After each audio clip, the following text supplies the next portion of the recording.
I just realized we do not have a solo layout for Underdog Daily stuff. So we're going old school today, kicking it with the old school BadgeBros stuff. This is an old school Rotorun solo run today because Nez unfortunately had some real life stuff crop up there, couldn't join, but we're still here. We're still gonna walk it through, and I was not lying. I was not lying yesterday about this being one of the best times, if not the best time to be drafting on Underdog Fantasy because man, we just saw it in the end of those ball games last night. I mean, we get the end of that Knicks game, absolute insanity. What was it, 8 points in the last 28 seconds for a Knicks comeback? You get the Jamal Murray, who was ice cold all night long, gets the final two buckets, including the buzzer beater in that game for the Nuggets. And then we had some amazing puck games. Arcanes coming back from 3 Cobb to go 5-3. Man, it just setting the scene. There was a couple walk-offs. There's only one walk-off in the MLB streets there last night, but just incredible time to be ripping drafts here. And that's what we're going to do today. We're going to gear up and we're going to rip drafts of every variety, and we're going to have some fun. I am going to let's hit it with the old school just for half a second here so I can find the buttons. There we go. All right. We'll start in the NBA streets. I'm going to talk primarily the 3-gamer just because, yeah, man, we got the solo run here, GMs. Let's do the hoop stuff first. I'm going to focus on the 3-gamer just because, man, it's a lot to do NBA, MLB, and NHL all on the same day, let alone by yourself. So let's start with NBA. Just do the 3-gamer, not the 5. You guys can piece the 5 together. Slate by yourselves. But yeah, there's gonna be some interesting stuff tonight because the biggest Q tag on the slate is the Kawhi Leonard one. I am in the camp that Kawhi does not play, and the reason I say that is I'm reading the tea leaves here of what we have seen with the spread change since open, and I'm seeing right here that we have gone from home favorite Clippers at -1 to now all of a sudden road favorite Mavs at 1.5 there. Bring up the official injury report here. We're going to get another one in about half an hour. But the official designation here is that right knee inflammation. Oh, shit. You guys can't see this. Let me hold on. I'm going to fix this so we can bounce around more today than usual.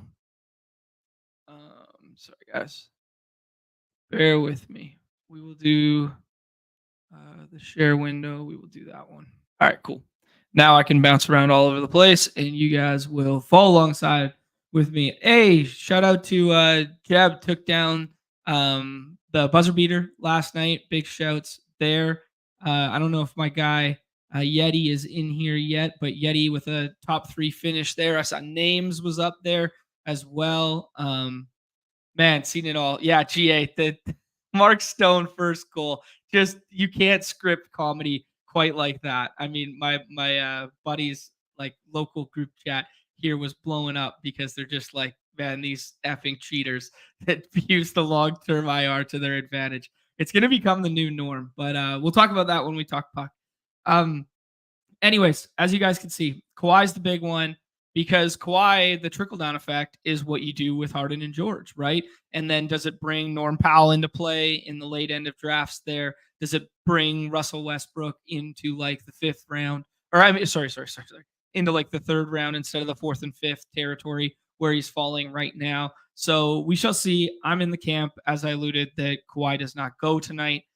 Grayson Allen is a Q tag. I think he plays through. The other one that's really interesting is Kyle Anderson. Kyle Anderson left the game after only like 4 or 5 minutes last time out. It looked not great. Like it didn't look good. And everyone that I've been reading and reacting to that are smarter than me are suggesting that Kyle Anderson is legit 50-50 and probably will be on the latter side of the 50-50 in terms of not going this evening. So that brings in some really interesting back end guys because there's a lot in the 5th round right now of T-Wolves going, whether it be Naz Reid, Mike Conley, like all this sort of stuff. We got to fill in like those minutes, right? And it was Daniels. It was Jaden McDaniels who did it last time out. Good UW boy.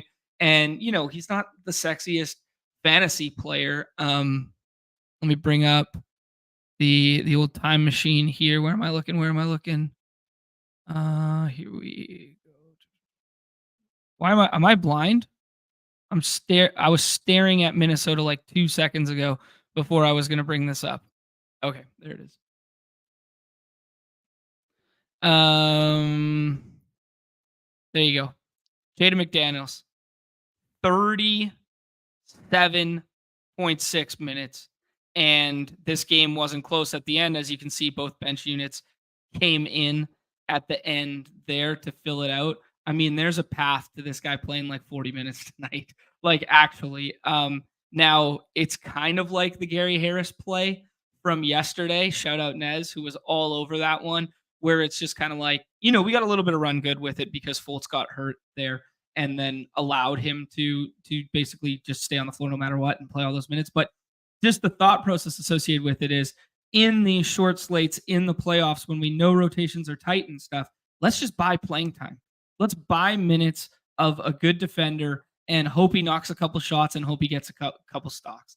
And I think that is kind of one of the sharper moves we can do right now because we also have no we have no real idea where Cat's minutes are going to go tonight either. Like they were, not full throttle first time out for him last time. Sorry, I'm trying to get these names on the screen. They're kind of cut off for you guys.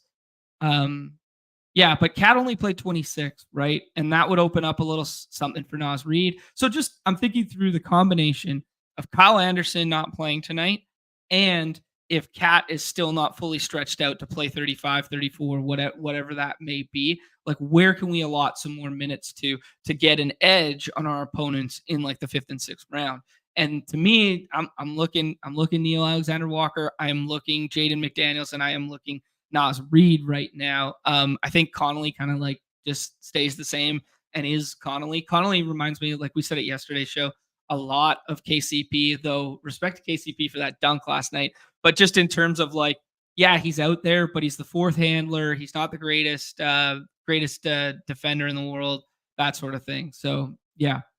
Yeah, there you go. Pitches on it too. Nas gonna eat all series. I love that shout, man. I love that shout in a big way. Face the NBA. Yeah, buddy. Yeah. I mean, we'll talk about the front end of the draft board. I want Ant to have a run in these playoffs. I want the world to see how effing good this guy is, how big of a dog he is. I really want that. That being said, I think I want Dame Lillard over him tonight at the front end of drafts. I don't know.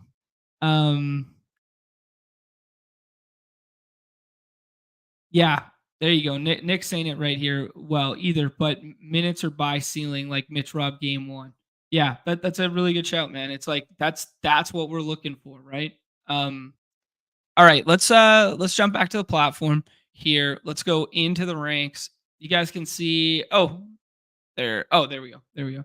You guys can see my quick and dirty ones here that I was doing. I actually don't the models aren't going to agree with this Durant one, but if you want to have some Durant and some Booker, you're going to have to rank accordingly.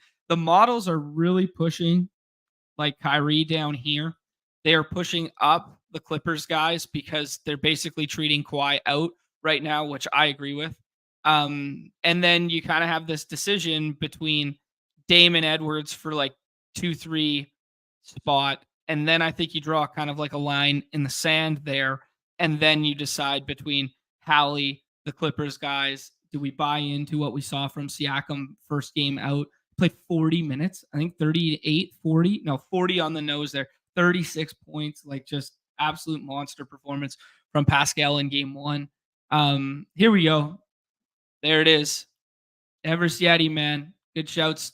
Big win yesterday. Congrats, my friend. Yeah. So I don't know. I tend to lean. My bro science tends to lean the same direction as the models right now, and that's that I do not love Durant and Kyrie comparatively to what you could get from Clippers guys without George or Clippers guys without Kawhi, or you can kind of go down to the second tier Milwaukee guys. But I will have Cat probably pulled a little bit down just because I'm scared of the minutes. I won't have Zubac that high. I will have Portis up a bit. Bradley Beal had a really nice first game. Potential assists were off the chart. I think he had let me not misquote here. I'll find it on the second screen and show you guys. I think he had 12 potential assists, something like that, which is just like a really nice handling rule, which is something you're kind of accustomed to seeing from Beal, but not always with just the way they run that point Booker unit as well. I think it was DK DFS, a new stochastic guy who alluded to it in his notes. Yeah, he does something similar to what our guy Winky does, but kind of like DFS focus for the following day and betting focus for the following day here. And the Beal one, 61 passes and 10 potential assists. Very interesting there. But yes, really good thread. Go check this stuff out. He alludes to the same kind of thing as what I'm seeing with McDaniels getting a bump if Anderson is out. And then same sort of thing. Where was the other one? The Kawhi one, where it's like Powell on the back end, Trey Mann in the middle rounds, and then Coffee, who doesn't always go drafted in our drafts, as potential bumps there. We haven't really got down to the Mavs auxiliary pieces quite yet, but I have a sneaky suspicion, and this is purely anecdotal and narrative based, but when you get cooked by Zubac in game one, I think maybe you're going to shore up your center rotation. Maxi Kleber played the most out of the three, despite my stand on Daniel Gafford. I played a lot of Daniel Gafford last time out because I thought it was the better of the matchups, but they rotated three centers. And I think tonight something has to give. If you're looking to take this ball game, net up the series, go home with a tie series, you got to take one from the Clippers without Kawhi, right? I mean, Kawhi's not sitting out this entire series. He's going to be back at some point. You got to make good on these games when he's not there. Granted, I know it's a road game, whatever, but they got absolutely cooked on the interior by Zubac. And Zubac put up 45 fantasy points, something to that magnitude, 44 and a half, 15 boards in only 33 minutes. I mean, you got to do something different than you did last game because that clearly did not work.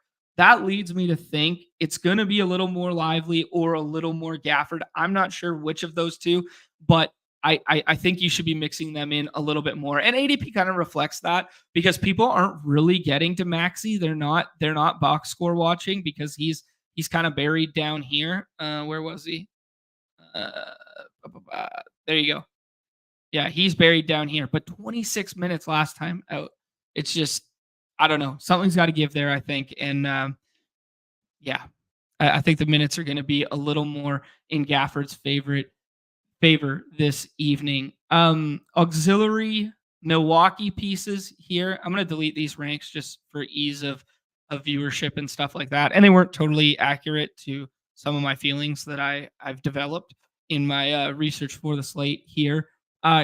Chris Middleton and Bobby Portis, just the most hilarious Dame run out in the history of ever last time out. Like he scores 35 points in the first half and then doesn't get a single point. He looked like it was going to be like the guy you need no matter what. This guy's going to break the slate. And then Middleton ended up scoring almost as many fantasy points as he did. I think they were within like a fraction of one another. Middleton, man, I went back, watched a little bit of that game, just like the condensed package because I did not see it live. Middleton looked like a little bit like old school Middleton. What we saw in the playoffs 2 years ago, that sort of stuff. Yeah, man, I think we got to buy in a little bit here. I think Middleton has that second gear. I don't think it's box score watching to be like, we've seen this from him in the past, and he was injured the majority of this year coming in and out in the lineup. And then we talked about it throughout the year that like one of the biggest problems with the Bucks outside of, the coaching and trying to get Dame to fit and blah, blah, blah, was Middleton doesn't look like vintage Middleton. Middleton slowly started to look like vintage Middleton last time out, and I'm buying it. I'm drinking that Kool-Aid a little bit here.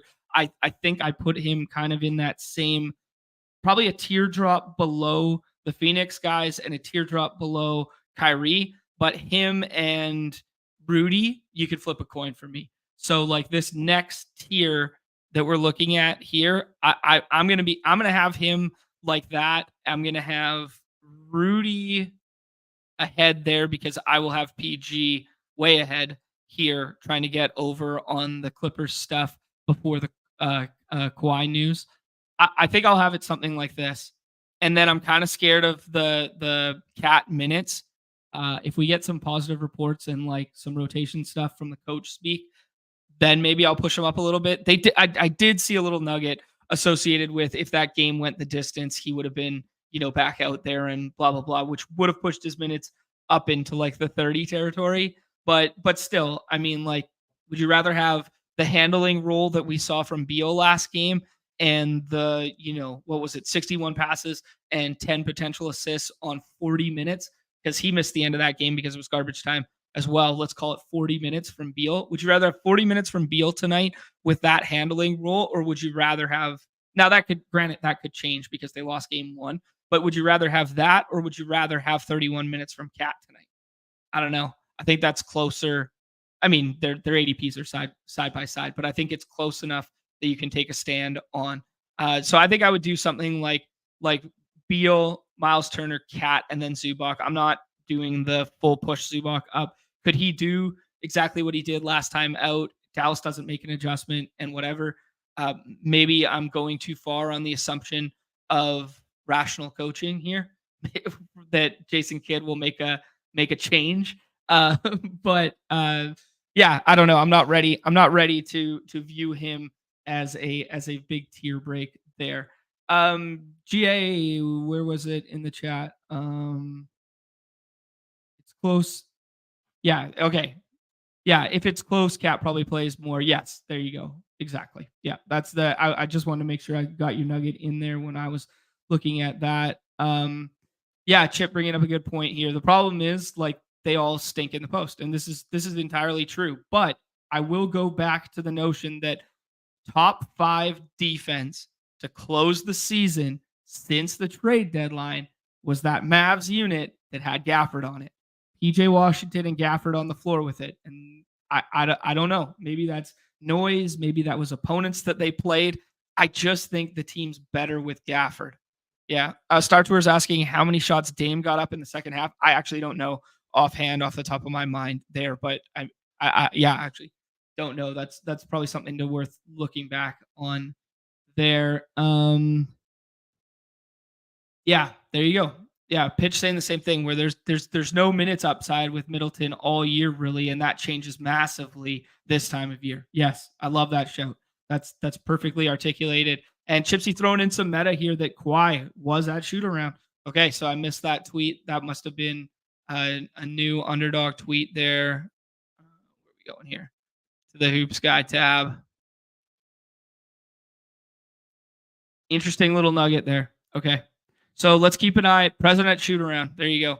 16 minutes ago. Okay, so maybe I was too dismissive in my Kawhi stuff early because I think he's legit hurt, man. There's a reason he missed the last, what was it, 5 games of the regular season, something like that. Yeah, it is a yeah, interesting. Okay. So this slate is entirely hinging upon Kawhi playing or not because it flips the first and second round, right? Because if we don't think he plays, as I alluded to, I think Harden should be up here. I think George should be up there. And then I think some of the back end pieces like Terrence Mann, like Norm Powell, like these guys become some of the better 6th round, 5th and 6th round plays on the slate. Now, if Kawhi goes, Kawhi is probably the best play on the slate, even if he only played like 32 minutes or something like that in the 4th round, because people are going to have 4th and I haven't seen 5th round Kawhi yet. I've only done, 10, 15 of these so far. And I did manually draft them all so that I could get a feel for the rooms and stuff. But I I mean, 4th round Kawhi is going to be tough to beat. So maybe we should be loading up on a little bit of that Q tag stuff now that we got the bullish shoot around news. If you guys were going to set some ranks right now for an auto draft based on that one little nugget of news we got kind of 16 minutes ago, where would you rank Kawhi to get over the field on him right now and get ahead of that news? Would you pull him up ahead of Bobby Portis, ahead of Beal, kind of just in this range? Do you think you would get, let's say we auto drafted 15 drafts right now, would we get him 12 out of 15 times if we put him at rank 12, rank 13? Feels viable. Feels viable if we believe that nugget, right? Yeah, that's a good shout here from Nick. Quite already been doing non-contact work already, so I don't know. Could be nothing, could be something. That's a good shout there. Chipsy saying he still feels like he doesn't play tonight, but it is an interesting nugget. Yeah, Terrence Mann. There's just some guys, man, who just find their way into some nice roles in the postseason here. And Terrence Mann, I was looking back at that almost 40 minutes there, like just incredible stuff out of him. Love it. All right. After that Zubac tier here, I should probably throw on a little background beats, eh? So you guys like it without the beats, or you want me to throw some beats on here? Might need some beats just for my own sanity, so I don't just hear my own voice. Let me change up something real quick here.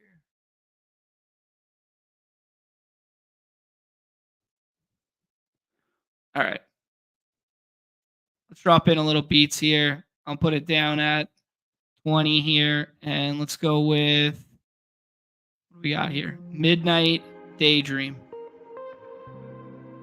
DJ John, baby, spinning the tracks since 1988. Yeah, don't tug on my heartstrings like this, Nick. TJ McConnell day anyway. He played 18 minutes in the first game.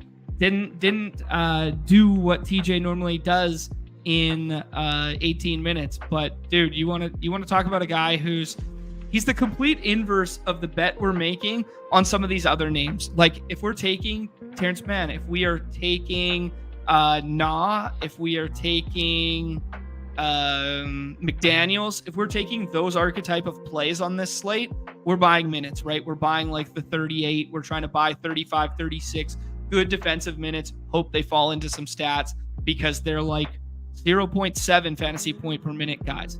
TJ McConnell with a handling role with the bench unit is the complete and utter opposite of that, where it's like, give us 15 minutes, give us 18 minutes of TJ McConnell. And if he just, is distributing and scoring at the rate in which we're accustomed to seeing, that like 1.8 fantasy point per minute monster that just comes and runs the second unit now and then, it's like he could outscore him in half the amount of time. So it is a really, really fun one there. Oh, you guys can't, what happened here?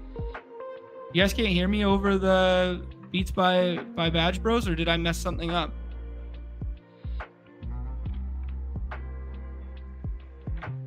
It looks good on my end. Let me know more in the chat there. I'll turn it down. I'll turn the beats down a little bit. I put them at 20. It doesn't feel loud to me, but let me know.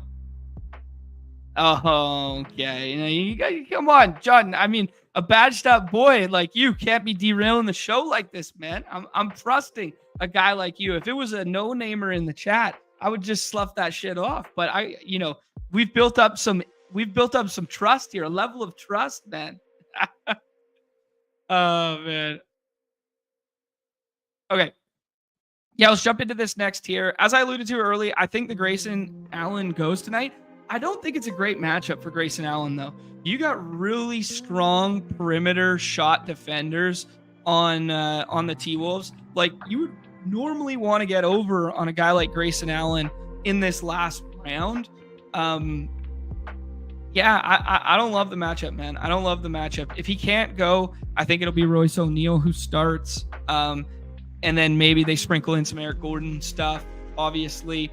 But Eric Gordon and Grayson Allen both stand out to me as like, what do we want them to do? We want them to get hot from three. We want them to play off ball. We want to, whatever. This is one of the teams that contests the 3-point shot the best in the league, And it's just kind of like, yeah, can they get hot and fill it up? And, he gets us 12 points and whatever in 34, 35 minutes. Absolutely. Definitely range of outcomes. Grayson Allen, if we knew he was full go, probably still slightly underpriced relative to the Q tag. He should probably be up in this like Naz, Reed, and tier if we knew he was 100% to go tonight, even though the matchup's bad. That being said, I'm not jumping up and down to get overweight him late because of the matchup. So, talking out of both sides of my mouth there, but like it just feels a little bit off.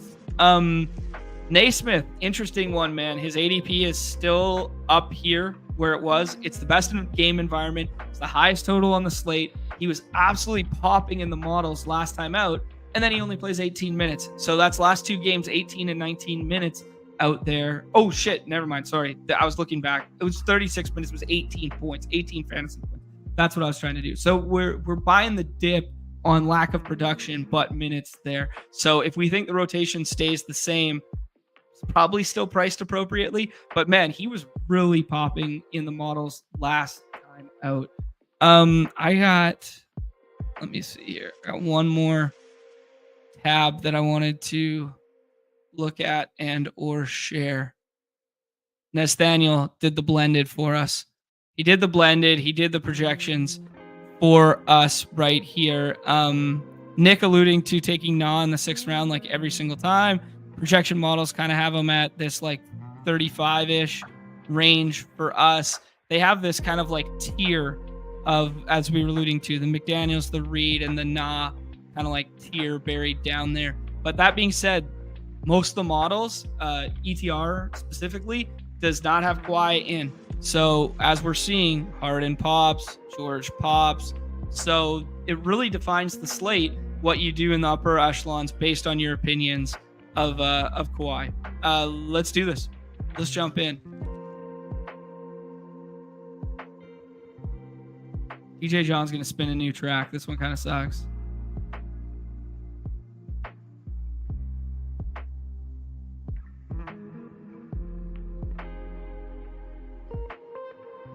Oh, I get what you're saying.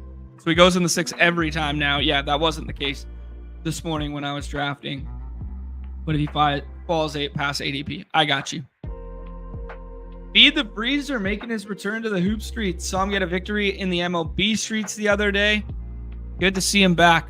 Good to see him back. Yeah, too sexy? All right. It is a little, it does feel a little like seductive. I'm not going to lie. It's interesting. We got different beats on the BadgeBros one than we do on the Underdog Daily one.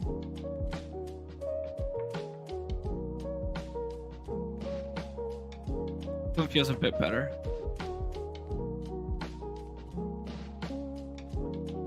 GM. It's good. Just blast some ACTC. Get this shit canceled. All right. I'm a man of my word. I think I like the Dame spot better. I do want to do what Star Tours was talking about and go back and look at his splits from the first game to see what happened in the second half, just in terms of the shots and stuff he got up there.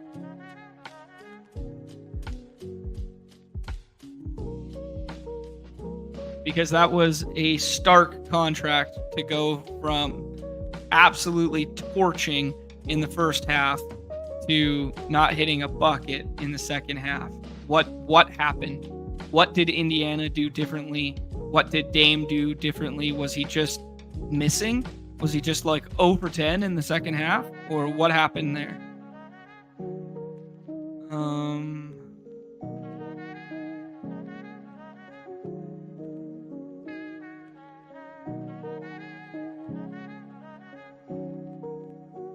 6 for 11 from 3, 7 for 7 from free throw.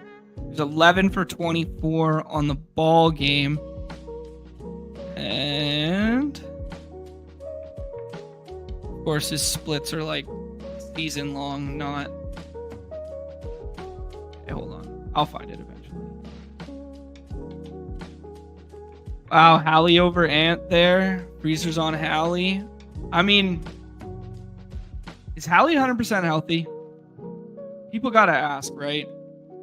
Like they played that season long, or the in-season tournament. They pushed him there. I think this is George, even with the quote-unquote Kawhi shoot-around news. I think I still like him better here. I think the dream is that Middleton comes back for us. If not, yeah, there he goes. If not, I think it feels nice to go like the Portis or Bradley Beal route. I don't know. I'm not fully in on the cat stuff yet. But man, Hallie has to be like 100%. 100% Dookie, that's for sure. I mean, like Hallie, we talked about it so much, man. He's changed since the in-season tournament. He's changed since the beginning of the year, where he was, you know, a little bit of downhill, a little bit of attacking the basket. He was finding really nice assists by getting into the paint and kicking out. We haven't seen that version of Hallie in a while, man. He is a high side screen guy. He is way off of the 3-point line when he's making his moves and stuff. I don't know. I'm not.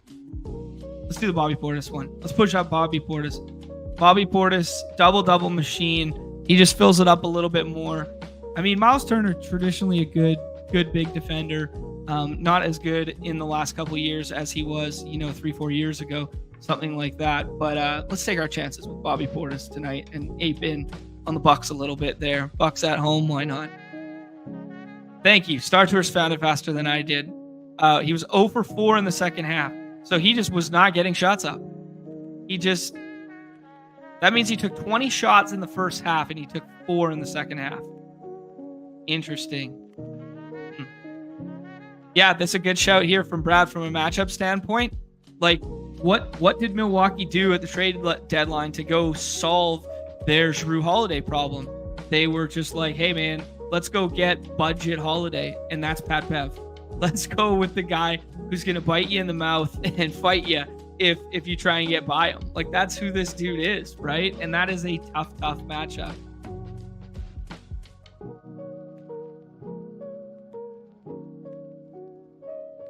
All right.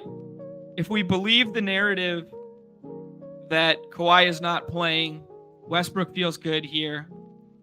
Pat Bev feels okay because we know we're going to get the minutes and a little bit of handling role. But on a team where we already have Dame and Portis, let's go the Westbrook route, and then let's make a decision here.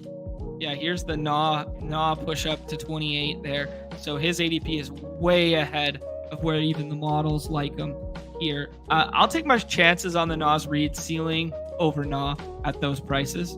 Absolutely. Absolutely.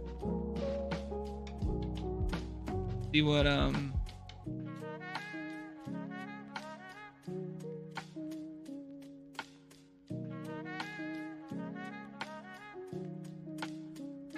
right, back out here. Pat Bev comes back. We could just go ADP value hunting and play full Milwaukee thing here. Might be rare. Feels better. I don't know. Playing TJ McConnell from the other side of that game kind of feels fun too. I said I was going to do the Naz Reid thing. Let's do the Naz Reid thing. Does anyone on the slate have a higher ceiling in the 5th round than Naz Reid? What we've seen from Naz Reid? Like when we were playing Naz Reid, granted, everybody was out. When we were playing Naz Reid at the tail end of the season there, I mean, he was a monster.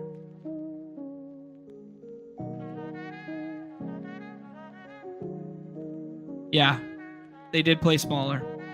That's a good shout. So that could impact the minutes there. But no slow-mo. No slow-mo. Maybe we get a little bit. GM, what's going on? Mind of a kid. I like that. Carlos, what's up? Chris G, what's up, my friend? All right, let me get the draft board up here. So some of the big stands we've seen thus far. The models don't agree with the Kyrie one at 5, but if you want Kyrie, you got to take him there.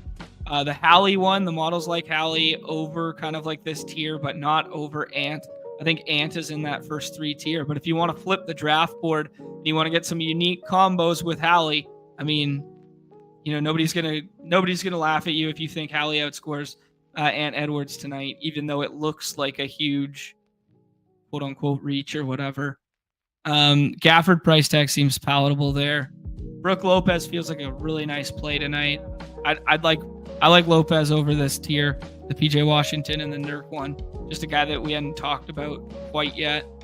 Grayson Allen goes there. If we think Grayson Allen doesn't go, Royce O'Neal might come into play for us at 35 here, just buying some minutes. Same with the Gordon one. Yeah, there he is. He's staring us right in the face. A little bit of negative correlation if you take Powell with the fact that you already have George and Westbrook when you're ceiling chasing. We could do the Lively thing and assumption of rational coaching. They get something changed up at the 5. Or we do the Grayson Allen doesn't play. But I think Grayson Allen plays. So let's do Derek Lively and hope that Jason Kidd is intelligent enough to consider switching something up at the 5 after they got absolutely cooked last game. Decent team. Let's rip one more of those bad boys.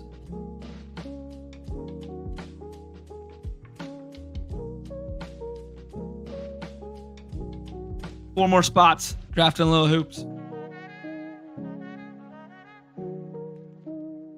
What can we possibly see different from rotations from teams that lost game 1? You know, like all the home teams have been winning. How can you steal a game on the road? I think if you steal a game on the road and you're the Mavs, it comes at the expense of Kawhi not playing and them switching something up at the 5. That feels like the path. If you're the Pacers, how do you win this game tonight? You stopped Dame in the second half last time out. If you're the Pacers, how do you win? You basically had the nut ceiling game from Pascal last time out. We are full up in that one. We basically had the nut Pascal game last time out. What can we do differently if we are the Pacers to beat the Bucks tonight?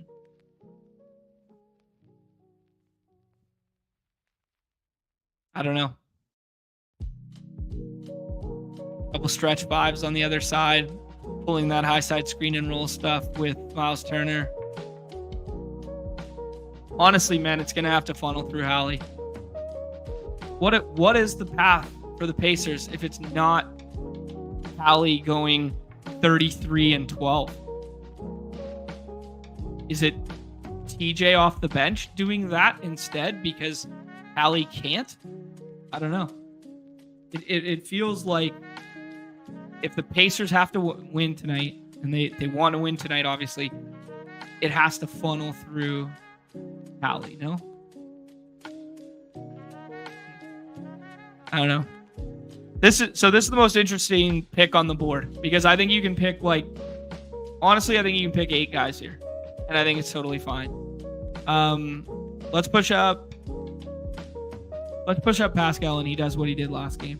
We get 40 minutes of Pascal. We play that this is how they win, and then we take whichever Phoenix guy falls, or we take our favorite Clipper, and we push it up.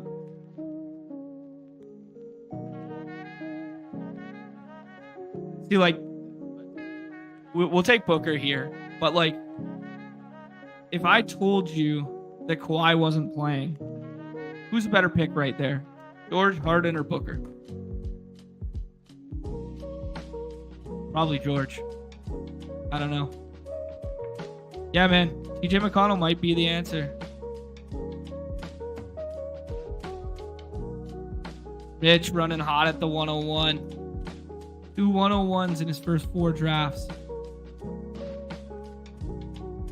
Yeah, making 3s. That's just kind of like they didn't make shots last time out. You got to make those perimeter shots to keep pace. Honestly, pretty low. I mean, I know it's the playoffs and I know the rotations are tighter and whatever, but for a Pacers Bucks game without Giannis, the 23.5, that's pretty low. That is pretty low. Oh, when I'm hand building these ones, I'm always thinking about the the correlation matrix chart. I mean, I think it's still pinned in the Deposit Kingdom Discord there. Chad did some good work on that one, and Brad did a lot of stuff with it too and passed it my way with that one. And, you know, just like the bro science version is like, hey, assisting guards to bigs. That just makes so much sense, right? Like that kind of stuff. There's some very, you know, clean, basic anecdotal narratives like that. But thinking like if we get like Point Booker tonight, that probably plays pretty well with Nurk, does it not?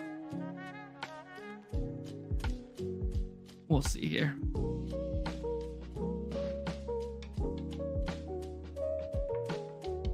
Yeah, that's fair, true.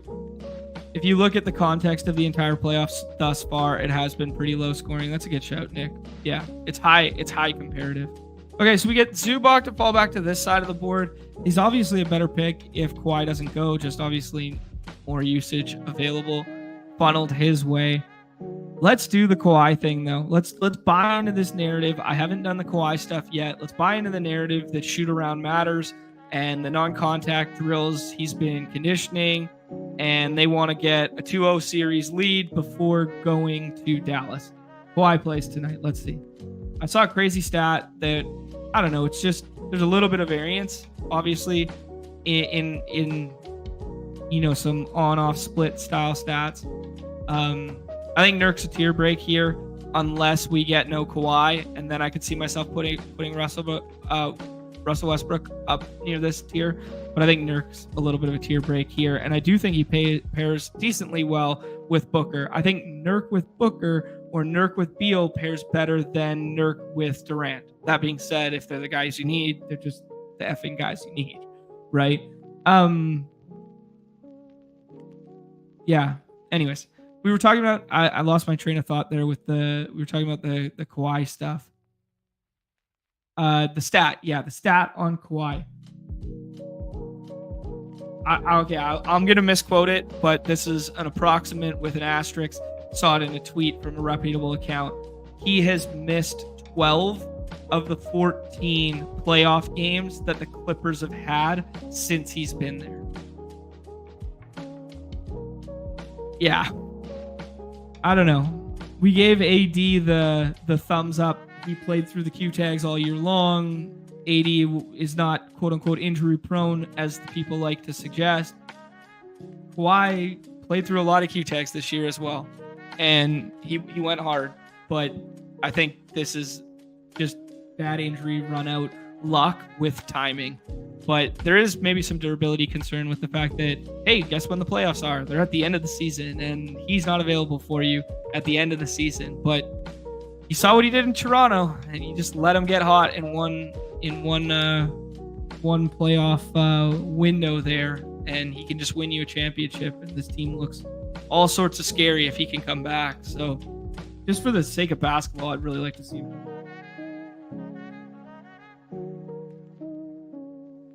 That being said, I make it sound as if like he's in the same position Giannis is. Obviously, that's nowhere the case. There's actually a chance he could play tonight. We get the fall. I did allude to the fact that I like me some Gafford, and I think they're going to switch up that 5 rule tonight. Let's go ahead and take Gafford here.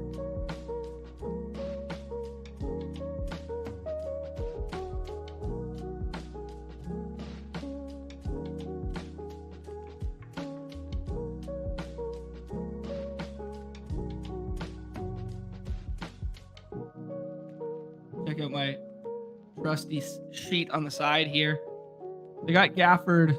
The blended from the models got Gafford at 26, so they kind of agree with me. They got TJ McConnell at 28. I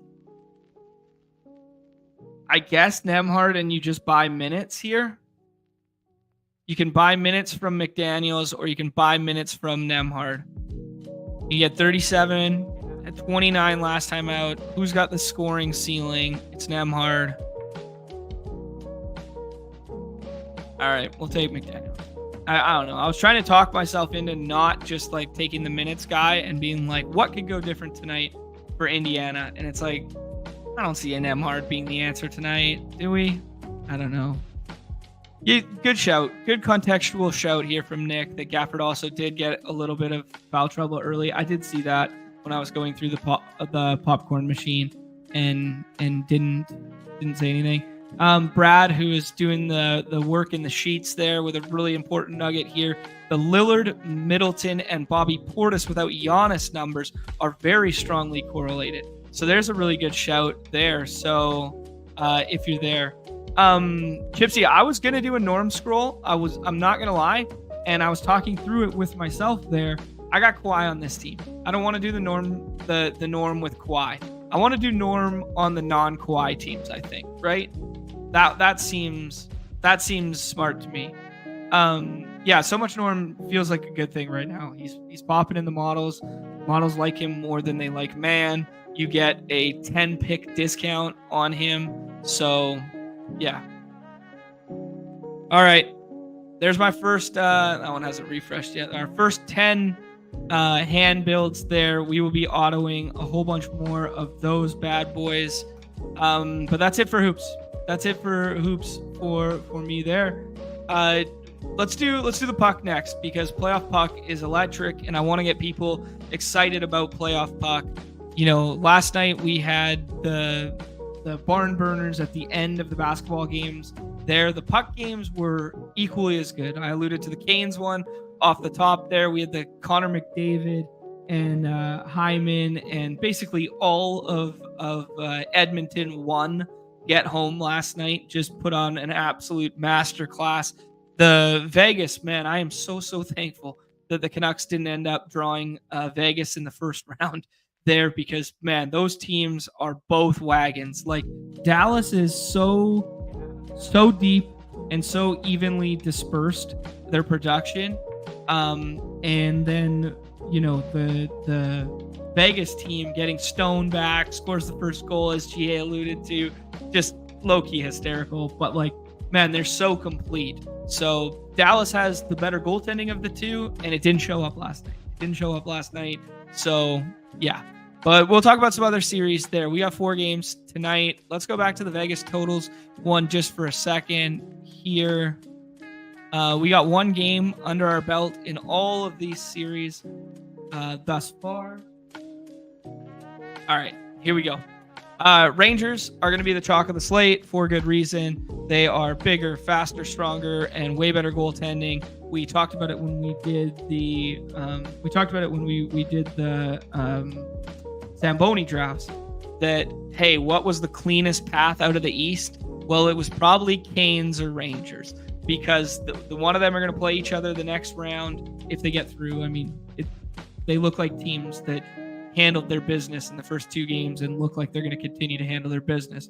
But that being said, once they get through, if they get through rather, then you just basically play each other, and then one of them's in the Eastern Conference Final. They feel like really good teams to have your wagon hitched to in the Boney right now. We saw something interesting. Boston's been flip-flopping the goalies like basically all year long.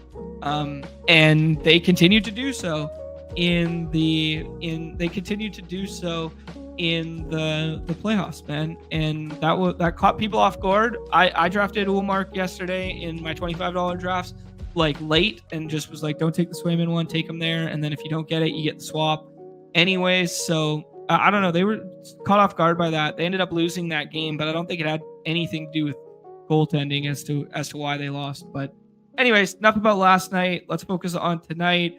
Absolute barn burner in the first game of that Avs-Jets game. I mean, there was 6 goals in the first period. The game ended 7-6. I don't necessarily, I mean, obviously the Avs are an offensive wagon, but I don't really expect that against, like, you know, I kind of want to be in on the Hellebuyck bounce back game here. Like, I thought the Jets looked really good. I thought the Jets played really well, and I don't think the market pricing has caught up. I mean, shout out to our guy DJ, who came on the Zamboni one and was like, man, give me Jets in this series and let me get over the field on Jets, while he was wearing his Kyle Connor jersey. Just an incredibly underappreciated goal scorer and an incredibly underappreciated team just in general there. Yeah, kind of like that. Florida, low-key, my favorite team that I've built thus far. Actually, I admittedly only did one or two just to get a feel for the landscape here. But Florida feels like a really easy one to stack because as long as you get Kachuk in that first kind of couple picks, everyone is kind of separated by like 10, 15 picks after that. So that game one of that series, Florida just looked bigger, faster, stronger. I mean, like Tampa can score with the best of them at times. You know, they had the NHL leader in points in Cooch there. If they get on the power play, they can do some damage, that sort of thing. That being said, man, like Florida looks every bit of the team that made the Stanley Cup Finals last year, that finished first in the East for a reason, right? Yeah, I'm going home teams tonight, basically across the board until we get to my Nuckies here, because I thought the Nuckies were pretty. Oh wow, big Nuggets in the chat here. Big Nuggets, possibly no Demko tonight. Sources tell Daily Faceoff Thatcher Demko is out for Game 2. Status for the series questionable. Wow, that is big. That is big, guys. I mean, I was just about to say, I didn't think they. I mean, they definitely deserved to win the game. I don't think they played great. Like, I thought Pettersson was invisible. I thought, you know, Demko didn't have to stay on his head. They blocked a decent amount of shots and stuff like that. But if you run that game like 10 times from what we saw from the Nuckies last time out, I think the Predators find a way to do it. It was basically a sequence in the third period where they scored 2 goals in a minute. And, you know, one of them was kind of the garbagey variety. But, man, Demko was making some big-time saves in that game to, like, keep them alive. And they were on the PK for a decent amount there, too, where they were just hanging on by a thread. Very interesting nugget with the Demko stuff. Yeah, GA alluding to, made some huge timely saves. Could not agree more there. Can you draft cromulent teams with 0 puck knowledge? Absolutely. Stack a couple lines together. Here, I'll show you how to do it. We'll go to Daily Faceoff here. We'll pick some of the teams. You know, let's take, I alluded to the fact that I like Florida, for instance. I can't do my alphabet. Florida. Okay, here you go. Put Kachuk with Verhaeghe, and then all of a sudden you go on the power play, and you go Verhaeghe is with Kachuk on the power play. Get a little double dip in that. Put those 2 players together, and there you go. And you don't need to know much about either of those 2 players to do that. You just got to do some intelligent building, much like baseball, putting lineup spots together, putting, you know, certain players that stack well together. And in hockey, it's pretty straightforward because put guys that are playing on the same line together, put guys that overlap between their line and power play lines together, and then don't stack against your own goalie like you won't stack against your own pitcher in baseball. And there you go. You can bro science your way to a couple nice teams there.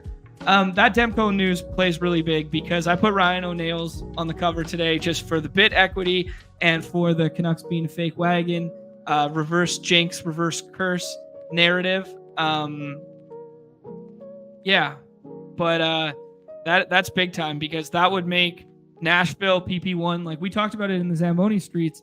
Like Nashville's really condensed, man. If they're going to score goals, it's going to be UC, it's going to be Yossi, it's going to be Forsberg, it's going to be Ryan O'Neill's, it's going to be like these types of guys that we can go to, right? Actually, one funny thing from the game there. So we were, you know, I don't know, 14 rows up in the middle of ice there, and the very first opening face-off right in front of my eyes there on the, I guess it would have been right wing on one side, left wing on the other side, was Pew Suter and Sherwood lining up right beside each other with their backs to us. And both of them were included in the Degrassi or hockey player game that DJ Mitchell and stuff had for us the other day. So I had a good chuckle to myself that nobody else understood and or respected because I was just staring at these two. But let's jump in the puck streets here and figure it out on the fly. I mean, you know, the nobody's gonna fault you. The upper echelon, like the Colorado stack, is always like anyone who plays puck dailies understands that like the Colorado stack, the Edmonton stack, they're always going to be tough to obtain. Those are kind of like the quote unquote GMs, but not necessarily what you need to win. If you do the scroll the F down method here, I think Winnipeg is kind of underappreciated. Nashville is, maybe the market's already correcting here, or maybe they just know that it's concentrated. But the fact that these guys are up inside the 10 ADP right now is kind of alarming, like, to me. You could get maybe a discount on some of the Vancouver stuff is a better play. Like, Quinn Hughes, most points for a defenseman this season, sitting down here at 25. And Pettersson, who, as I alluded to, didn't have a very good game in game one, was kind of invisible. But, he's on PP1, and they're going to look to set him up off of each other over and over again. So if you go this route and put these two together here, maybe that's a little bit of a contrarian stack, but you're going to want to keep scrolling, man. You could do some of the OV stuff, obviously, if you want to go to some of the underdog teams there.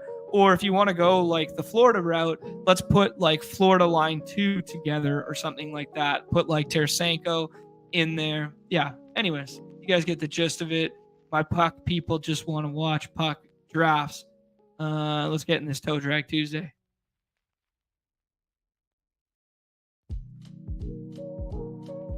Yeah, Undertaker meme on Pred shares right there. Yep. Yes, John, I will post that. That is from Daily Faceoff. So the website in which GA was alluding to that nugget coming from. There we go. Let's get the basic one for you guys. Drop that in the chat. There you go. Daily Faceoff doing really well for themselves, man. Like, they get some good airtime in Canada now too. Like, the guy who started that site is, he's on Sportsnet all the time now, and like giving his pregame takes on like Hockey Central and stuff like this. Pretty cool. We got a little who's who in here. We got Brett Boy. We got Moods, who joined us the other day there for the Zamboni drafts, and Morning Skate podcast, obviously. And then we got DFS King, who I've seen, venturing his way into multi-sport draft league territory here in recent memory. Yeah, I agree with you, Brett Boy. I don't get it, man. Like, I know they hated Kuz, and I know that trade has low-key been okay. I don't know. I don't really like it. Anyways, it's been okay, but yeah, it's just you're giving him a guy who spent half the year, well, the very first portion of the year in the AHL. Let's do Florida. I like Florida 1 tonight. It's hard not to like Matthew Tkachuk in the playoffs, just in general. And I think Florida 1's easy to stack because Reinhart comes back a decent amount. And if you miss on Reinhart, like, obviously they don't play on the same line, like there it's like PP1 versus that. But if you miss on that, it's entirely fine because you can just go the Verhaeghe route, as I alluded to, right? Like, you get a little discount on Verhaeghe, and they play that PP together. Yeah, that's the Demko stuff is really throwing me for a loop here. I don't think we get anything funky with goalies tonight. I don't think there's any reason for anyone to change anything. You got the same goalies from game one confirmed already in Jets Avs there. But yeah, as you see, this Casey DeSmith, man, that is fuck. that makes me want to sell some tickets. That's what that makes me want to do. All right, let's set up Matthew Tkachuk. Reinhart comes back to us. We could do like Verhaeghe's a winger though. All right, do we just take the 50 goal scorer and be like they score on the power play together? Let's do that. Not a GM, but a pretty one to start.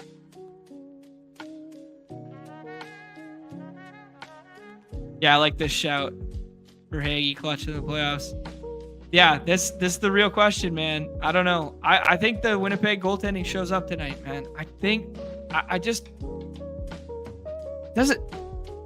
He's gonna win the Vezina again, right? Like we're in agreement that Hellebuyck's gonna win the Vezina this year, but I don't know, maybe not. But no, he's okay. Anyways, who cares? But like, just from like a narrative standpoint, like, don't you think a guy like that wants to just put on a show at home after getting shelled against a team that's like really talented offensively? I'll buy into that narrative. Okay. What else can we do here? We could do line combos Florida. We could pair all three of those wingers together. They don't play together all the time, but we could pair the three wingers together, and then the three wingers play on the power play together, right? Yeah, Verhaeghe. There we go. We could do that. We could go Rangers 2. Zibanejad, Kreider. Let's see if we can do that. Let's see if we can pull that off. All right. Let's see what happens here. Let's see if we can do that. If we get Kreider to come back, that feels nice. Other side of the board wasn't building Rangers. Oh, DFS King has Igor, but we'll see. Team never zib? Okay. That's fair. Interesting. Blake saying he thinks the Avs play different tonight than game one. Give me some context to that, Blake. Let me know.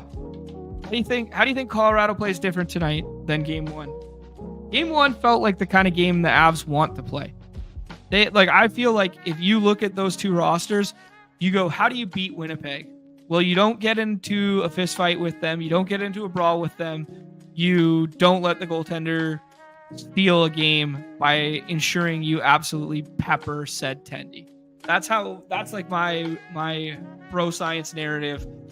And that means you open it up, you play fast and wide open. And that game felt like game one. All right, let's do this. We'll do the Kreider one. Zibanejad and Kreider there. Last time I checked, they were still on the PP together, but not playing together on every shift. Oh no, they're still together on. So you can pair, you can pair PP plus first line one together. So not too shabby.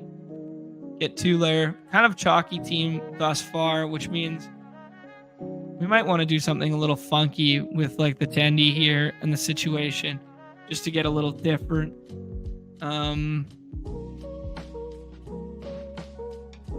This is where I struggle mentally, where like, is it better to add like correlated Tendy? Like I'm sure Moods and DJ and GA and some of the guys who live in these streets, Brett Boy, have done some research on this sort of stuff. But like, how much does goaltender correlation matter? Just kind of like baseball correlation matter with your pitcher for earning a win?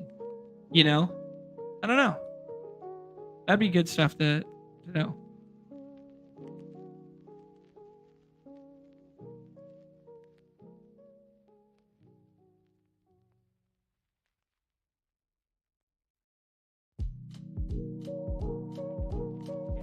Okay.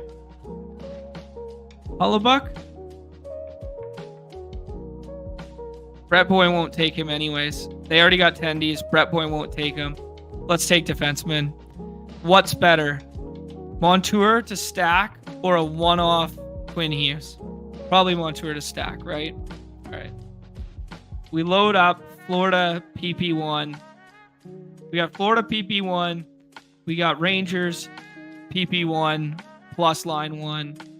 And we got Connor Hellebuck as the leverage off of all the Colorado stacks going in front of us.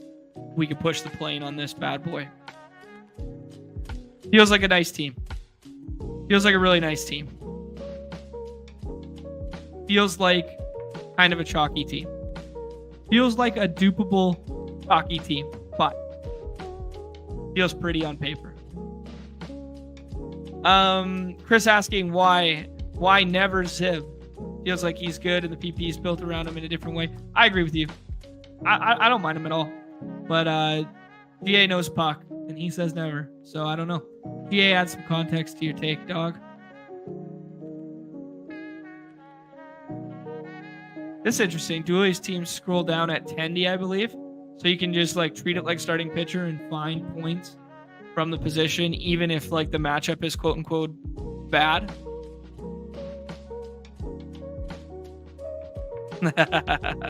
Like that actually made me laugh. Gotta zip when others zap, if you feel me. I like that. Okay, let's see here.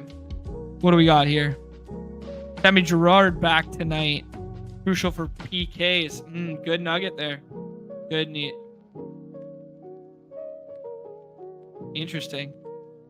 I mean, Girard not in our player pool for this game, but important for the context of the game.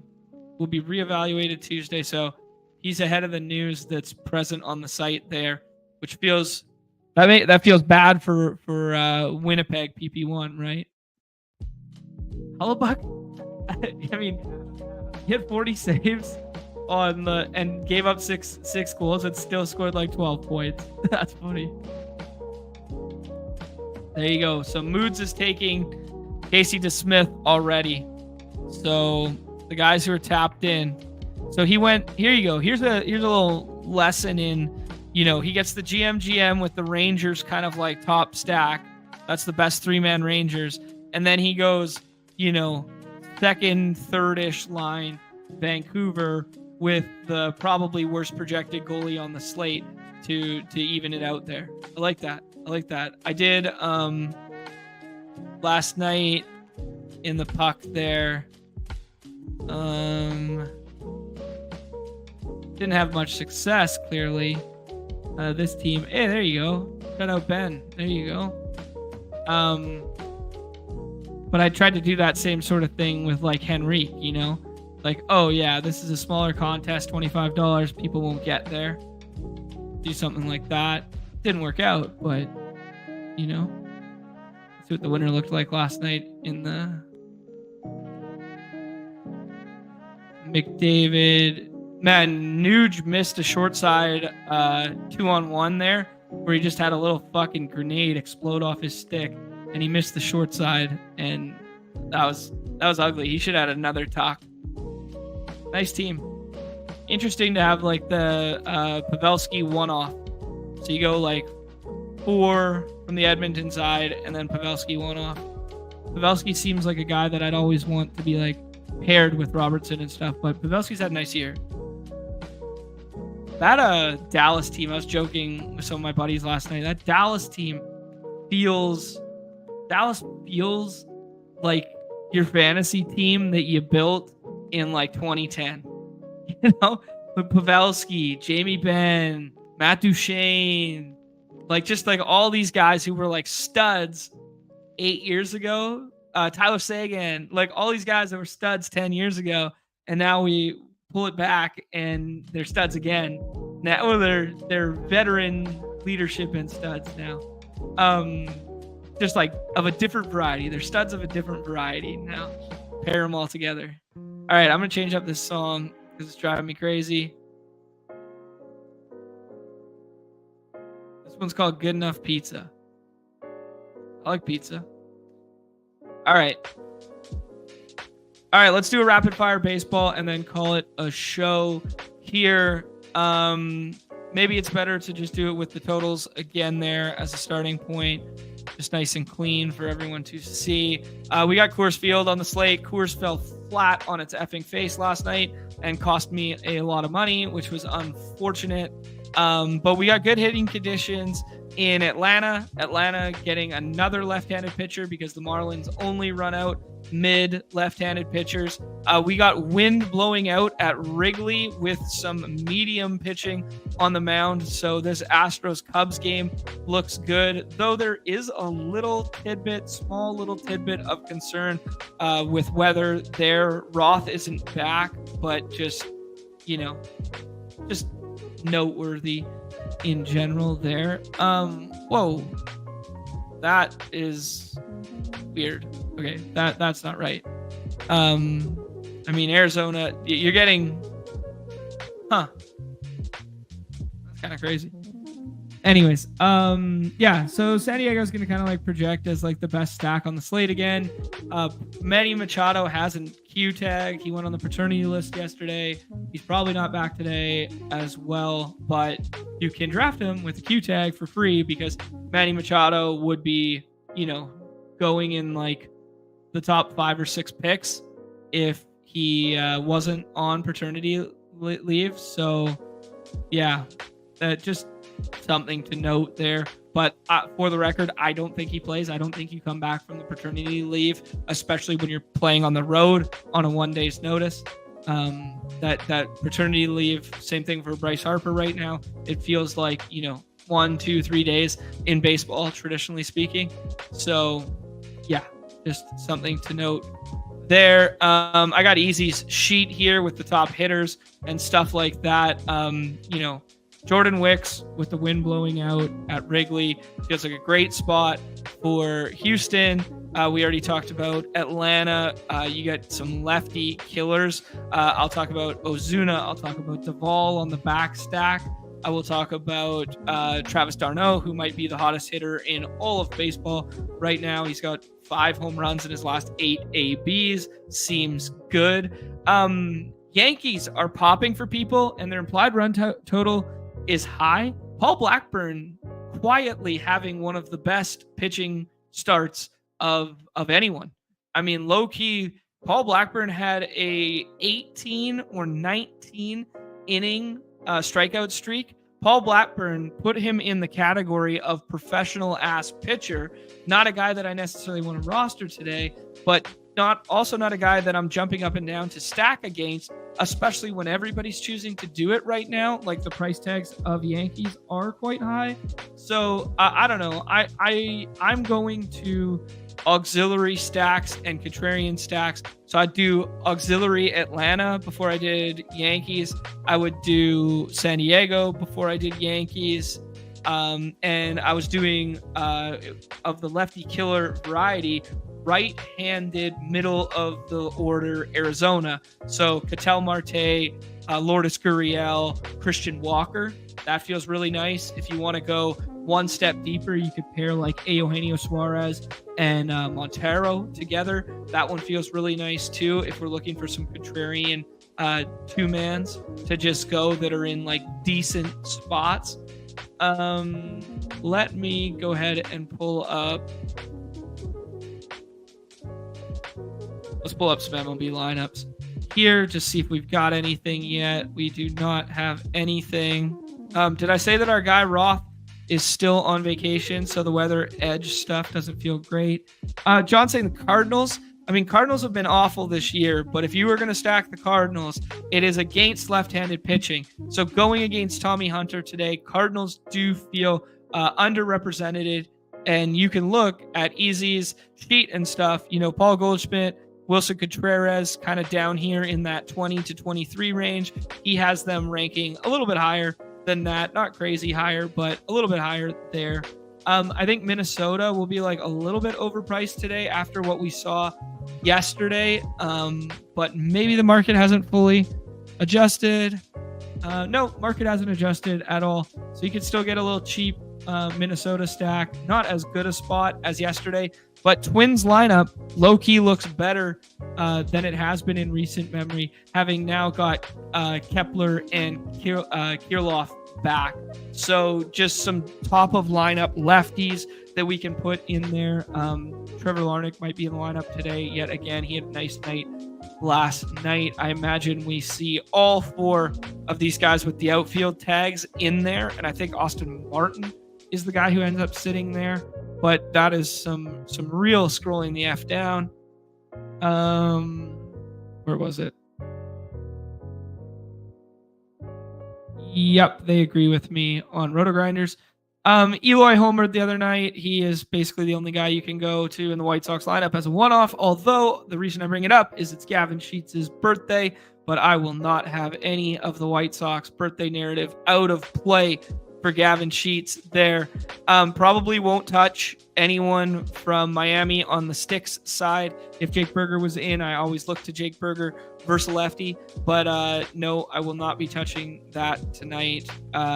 Josh Bell just worse from that side, and I don't want the lefty of Jazz or Arias there. Probably won't have any Royals tonight. Kevin Gausman, decent, not great thus far this season, but just a guy I'm not looking to stack against. Another guy I'm not looking to stack against, but wanted to talk about is Logan Webb. Logan Webb going slightly underappreciated in terms of his price point right now. He's been really, really good. He's been really, really good to start the year here. But the Mets have won 5 straight series. They are 12-4 in their last 16. They're coming alive a little bit. They hit the ball decently last night. We saw Pete Alonso hit a home run there.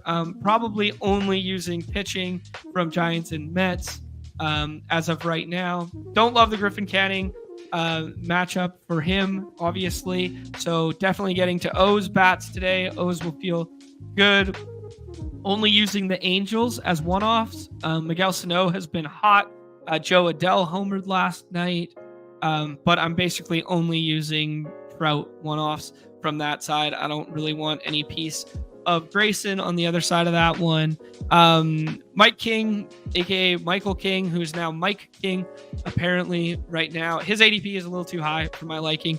Definitely a high strikeout rate guy. Definitely a guy that we saw Dylan Cease cook yesterday at Coors. But when I can avoid pitching at Coors, I will avoid pitching at Coors. And he does have the profile that can get hit hard. And we've seen him get hit hard a couple times this year. So I think his ADP is probably a Fugazi and probably the worst ADP on the slate in its entirety. And if Michael King beats me with a 22 burger in the second round when he's pitching at Coors, so fucking be it. I will not be playing Michael King today. Give me a lower percentage drafted Logan Webb down there. So if I'm building out my pitcher ranks, it'll definitely be Pablo up there. And then cost adjusted, I think I like Logan Webb despite the Mets going nice right now. That being said, something happened to Francisco Lindor last night, so that lineup might be a little watered down today. Let me see. I think we're going to get a Q tag on Lindor or like a soft rest day. I was reading something that he was like, I'm not feeling 100% after last night there. Decent spot for Max Fried that nobody's getting to. The results haven't been there yet this year, but people forget we were taking him in the exact same range of Dinger season as Logan Gilbert, as Logan Webb, as Grayson Rodriguez. All these guys were kind of going in that same pocket of the Dinger drafts. Max Fried hasn't shown it yet this year, but if you're going to right the ship against a primarily left-handed Miami team that, there's definitely some strikeouts in that lineup. We can go back to Easy's sheet, look at pitching in general, and they are going to have team K percentage of, where am I looking? How come I can't see it now? Max Fried. 21. Okay, 21 team K percentage. So a little bit lower than I was anticipating. I was expecting to see a big, nice green number there. But just the fact that Max Fried is going undrafted, the leverage that a guy like that represents as like a free pick in the back end. Give me some Max Fried. Give me some Logan Webb. Give me a little bit of Logan Gilbert, though that Texas matchup is really scary. But he's been going really well. I will sprinkle a little bit in as the homer that I am in terms of my M's. But outside of that, I kind of like where we're at here. Stroman, not a big strikeout guy. Don't think you have to get to him, despite the Oakland matchup being Oakland matchup. Max Fried might be fried. It could be. He could be, man. GM, Grill Belichick, good to see here. Yeah, Johnny alluding to those Cardinals stacks. Twins, buy the dip on Twins. Nez was all over the Julienne stuff yesterday. It was unfortunate that Byron Buxton wasn't in that lineup, but then they still got home, and people got home with the Larnach swap. They got home with the Kirilloff at the top of the lineup, so good to see. Trying to think of anyone else I want to bring back. just anecdotally, narrative based. A day after Coors has flopped is the best day on planet Earth to buy Coors. So, San Diego falls flat on their face last night. They only score 3 runs. You didn't need any of them in the winning lineup, though the Luis Cabecella home run was part of the winning lineup, or at least was part of some of the winning lineups I saw. Let's see here. I got slaughtered last night. That's the After Dark. I think the Big Fly had him in it. No, that was Julian and Darno one. Let's see. Maybe it was the Moonshot Monday in the main one here. Yeah, there you go. So one off from Coors, catcher, the classic 2 catchers, the Larnach plus Julian there, and then the pitcher at Coors, just your classic contrarian mismatch that gets home. But, all guys that were in good spots, like Travis d'Arnaud's been going good, going against the lefty, good spot. Michael Harris, I would have taken Duvall over Harris yesterday, or Ozuna over Harris if I could have done that with the price point.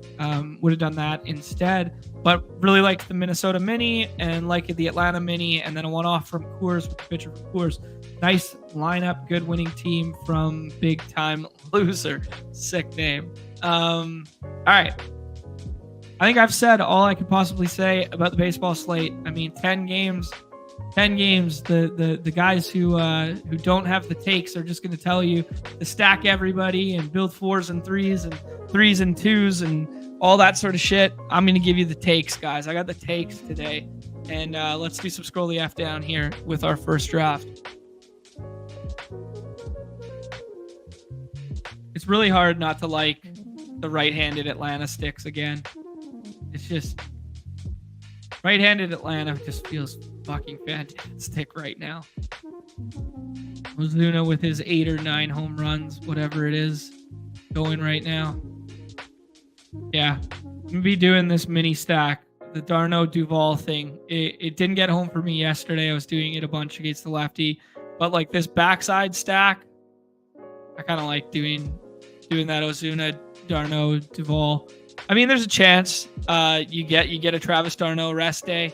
It's always possible with a catcher, but just 71 degrees versus a lefty, sign me up, right? Wrigley with the wind blowing out. Yeah, if I had to rank the stacks today, I think it's San Diego's 1, Astros are 2, Atlanta's 3, something like that. Yeah, I'd probably rank it like that. And then Cubs, I mean, JP France showed a lot at times last year. But yeah, I'd get to Cubs. Definitely get to some of this right-handed power here in the middle. Nobody wants to click on Nolan Arenado's name right now because he's been ass. Nobody wants to click on Cardinals in general because they've been ass. So maybe a little bit of leverage getting to the Cards there. All right. Let's see what kind of funky shit we can build. If Yordan falls here, I think we take Yordan. Just the Cubs spot feels nice. But I think everyone who takes Yordan would like to stack it and do like something like Tucker and Altuve right away. Maybe we introduce a one-off from another game environment or something like that. So let's take Yordan here. Best hitter in baseball. I will stand by that. And then let's hope Xander Bogaerts falls back to us and Sold doesn't do a little Coorsy thing, because the auxiliary Coors pieces are just so underpriced. That being said, it is a 10-game slate, so getting condensed around one game is never the best thing in the world. But there you go. There's your Yankee stack that I'm a little bit lower on than everybody else, that just fills out that middle so perfectly over and over again. Don't get me wrong, I'll mix in a couple of them because they're two of the best hitters in baseball, but I am a little bit of a Paul Blackburn believer. Let's take Xander. X marks the spot. Get a little Coors piece there. Cronenworth or Kim usually come back to us, or we could treat them both as one-offs here and build out a three-man stack. Wow, the Cubs stuff is screaming up the board here as we see Belly go at 9.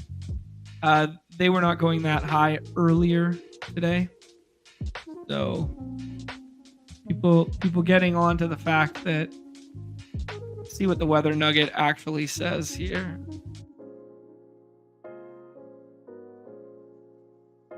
Range should be moving out. Yeah, this is not your Roth update, guys. So yeah, wind blowing out 62 degrees. Wrigley is Wrigley. Jordan Wicks. Enough said. JP France. Maybe.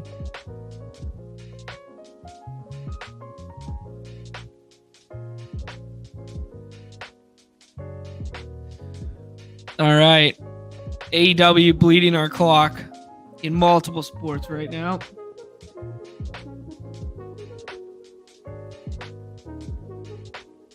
See if he goes the Coors route with Tatis here. Hey, shout out to us for yesterday, man. We told you guys Cronenworth wasn't getting drafted. It didn't work out, but Cronenworth wasn't getting drafted, and then he hits third at Coors. And, you know, it just, maybe that was aided by the Manny Machado stuff, but he would have been in that lineup regardless of the paternity leave scratch. Cronenworth would have played yesterday, and nobody was on him, even though he was at Coors. I expect him to hit third again today.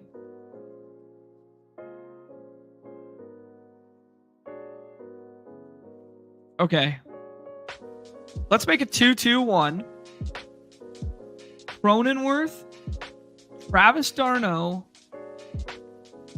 Adam Duvall. What do you guys think about that? d'Arnaud, Ozuna, Duvall, or d'Arnaud, Ozuna, Cronenworth? Leave the door open. I'll say another contrarian two-man stack that I really like today. Yanier Diaz paired with Chas McCormick. Probably hit 5'6", 6'7", something like that. Two right-handed ISO power guys. As we alluded to, wind blowing out versus a left-handed pitcher. Yep. Sign me the F up.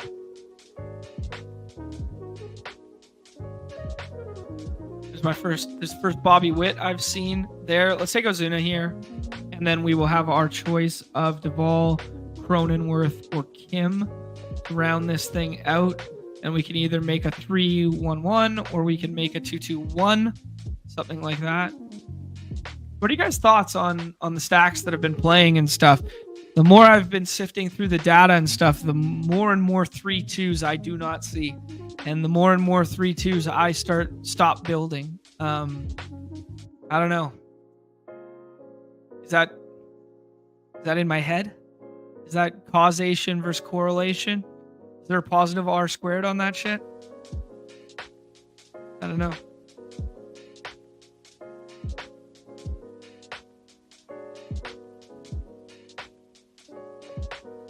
Oh, I'll get the draft board up for you guys. Feed the Freezer going with the Twins. Contrarian Twins stack. Love that. Feels good. Lefties at the top of the order there. Expect Buxton back today in the middle. Luke Big Shots going with some backdoor Baltimore stuff. Man, Baltimore's been one of the best teams on planet Earth. Hard not to love Baltimore just in general. Westbrook has been going so good. I expect to see Keston Hiura in the lineup today. They called him up yesterday.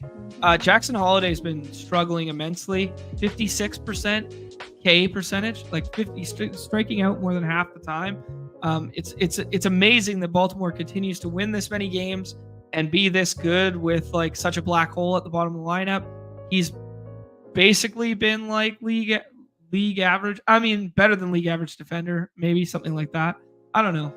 Yeah, just interesting.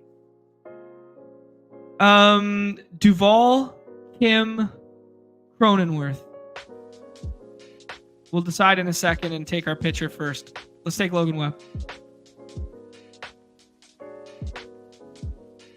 I can't take Trout, even though he's one of the best players on planet Earth, and I would love to just put him in this lineup and make it like 3-1-1 one-off sticks in good spots and then one stack that we like. Oh, there you go. NB sold, taking the Max Fried over Grayson Rodriguez. Good little contrarian pitcher angle there today. But I can't take my Trout because GA will tell me that I never scroll. So I have to scroll. Always scrolling. Let's take Jake Cronenworth. I think he hits third again today versus the righty. Even better spot arguably than yesterday. Cronenworth been, not as good. He was off to a hot start to start the season there and had the majority of his lineups or majority of his RBIs in the first couple games of the season there, and kind of been a little dull since then. But if you're ever going to bounce back, it's going to be versus a righty in Coors there. As you can see, nobody got to Colorado, even though King's liable to get hit around. This Chas McCormick stack, I will shout it out again here. Nobody's getting to the other side of a two-man from Houston. Feels really nice. That two-man feels very eerily similar to the Darno plus Ozuna or Darno plus Duvall two-man. So I will keep screaming that one from the rooftops there. Blue Jays have to eventually come alive, right? They have to eventually come alive, but I'm not banking on today being that day. So if I was going to shout out a couple for the people to get to, I like the Diaz McCormick. I like some contrarian Cubs stuff here. Bush and Morel, or Morel and Belly, or Belly and Bush. Those ones feel good too. The one that I keep going back to, the Darno, Duvall, Ozuna, though I will caution people, usually Atlanta gets the lineup out pretty early, but the Darno one is a little scary, may or may not play today. Arizona, nobody's getting to the lefty killers in the middle here. Steven Matt's obviously not, a better pitcher than the left-handed ones we're accustomed to stacking against. But Randall Grichuk, low-key lefty killer. Blaze Alexander's kind of nice, man. I actually really like him. But look at this right-handed dominant lineup here. And, you're getting 61 degrees in not the best hitting environment in the world. But I will definitely have right-handed sticks from the middle of that lineup. Seattle's starting to come alive, but I'm a Dane Dunning respecter, so I probably won't get a ton of my Mariners today. And no Mets, no Giants, we alluded to.